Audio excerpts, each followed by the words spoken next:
So tell me, why is no one talking about this? As you know, today Artemis II is sending 4 astronauts to space. And Artemis is being led by Commander Reed. I couldn't help but think about the Fantastic Four today, and the fact that they also were led by a Commander Reed and a bald guy. Commander Reed and a bald guy. Commander Reed and a bald guy. And only one woman. And only one woman. And only one woman. And only one woman. Well, you see where this is going. Well, as you know, in their most recent movie, they were put out on a mission to space to intercept and confront the planet-consuming cosmic entity, otherwise known as Tiamat in Babylonian culture, Leviathan, chaos, destruction, the end of the world, etc. And in this movie, Galactus is threatening to consume the whole entire planet Earth unless the firstborn child of Reed and Sue is offered to him. So, according to the calendar in your phone, today is also April Fool's Day and Passover. And if you know about Passover, Passover also has everything to do about the sacrifice of the firstborn child.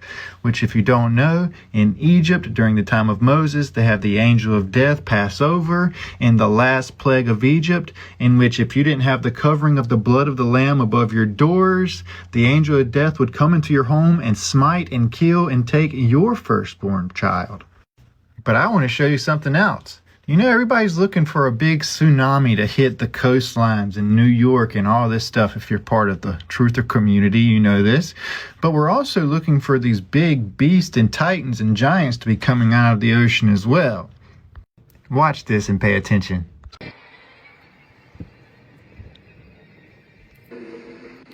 And yes, he stopped and looked at Lucifer the light bearer on the shores of Babylon the Great and smiled and continued forward with his mission.